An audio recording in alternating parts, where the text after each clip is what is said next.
Hey guys, it's Diana. It's Monday, June 20th for you, and I am still wearing the same shirt as last week because I filmed all these in a row. I'm looking through news articles trying to find something good to talk about, and then I realized that, wait a minute, if I film it now and then talk about it and then post it, it'll be like 3 weeks late. This whole news thing doesn't work in advance. I really wish I could read the future and then I could talk about stuff in a timely manner, but I can't.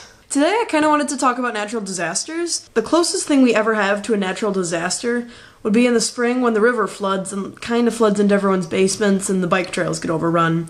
And that's pretty much it. Tornadoes were too far north. Hurricanes were, God, it's like the farthest place you could be from an ocean. Earthquakes were not near any fault lines. Avalanches were not in the mountains. Forest fires, it's not that hot, it's not that dry. And so this whole natural disaster thing is a really foreign concept to me.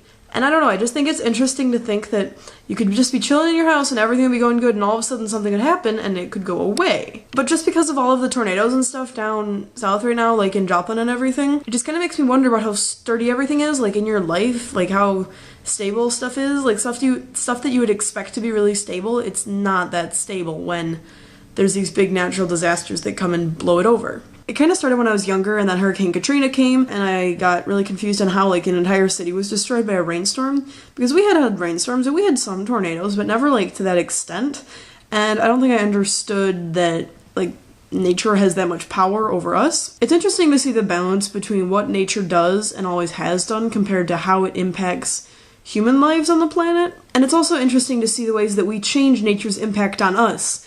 Like, I read that in Florida and down there in the south by Louisiana, they had these bayou things, which is like just big swamp. So I read that down south there's got these bayou things, and so that would have changed the way that the hurricane formed so that it wouldn't have been nearly as destructive as it was. But the thing is that the bayous weren't there because the humans had taken them out for one reason or another and something had happened. And I think that's just an interesting point to think about, the fact that Hurricane Katrina was really devastating. And I'm not saying that wouldn't have been devastating if the bayous had still been there. But it's an interesting idea to think about the impact that humans had on destroying themselves in connection with this thing in nature. Like, it's not just nature that's hurting us, but it's our actions connected to these natural disasters. Comments on that? I know I'm really out of context right now because I'm filming at the beginning of June.